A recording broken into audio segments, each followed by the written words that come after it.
మనం 2 వీలర్ లేదా 4 వీలర్లో petrol పోయించుకోవాలంటే petrol బంకుకు వెళ్లాల్సిందే. ఇందుకు మరో మార్గం లేదు.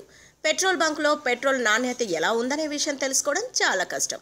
అందుకే ఎక్కడ నాణ్యమైన పెట్రోల్ దొరుకుతుందని నలుగురు చెబుతుంటారో అక్కడే పెట్రోల్ పోయించుకోవడానికి మనం కూడా ఆసక్తి చూపిస్తుంటాం. అయితే పెట్రోల్ బంకులో పెట్రోల్ పోయించుకునే వాళ్ళు కొన్ని జాగ్రత్తలు పాటించాల్సి ఉంటుంది.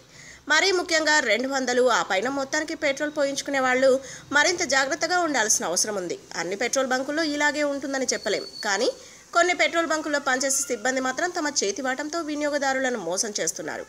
ఒకరికి పెట్రోల్ పోసిన తర్వాత ఆ పైపును మిషన్కు అన్లాక్ చేసి తీయాలి.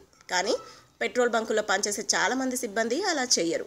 మన ముందు పెట్రోల్ పోయించుకునే వ్యక్తికి 100 రూపాయల పెట్రోల్ పోసి ఆ వెంటనే 2 నుంచి 300 రూపాయల పెట్రోల్ పోసే వారికి మీటర్ రీడింగ్ ప్రకారం కరెక్ట్గానే పెట్రోల్ కొట్టినట్టు చేస్తారు.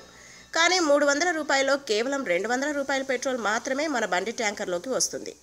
అంతెందుకు, పెట్రోల్ విడిగా ఇవ్వవద్దనే నిబంధన కారణంగా అసలు లీటర్ పెట్రోల్కు సరిగ్గా లీటర్ ఫిల్ చేస్తున్నారనే విషయం కూడా మనకు తెలియదు. పొరపాటున మనకు అనుమానం వచ్చి బాటిల్లో పెట్రోల్ ఇవ్వమని కోరితే రూల్స్ ఒప్పుకోవంటూ తప్పించుకోవడం చాలా మంది బంకు యజమానులు, సిబ్బందికే అలవాటైపోయింది.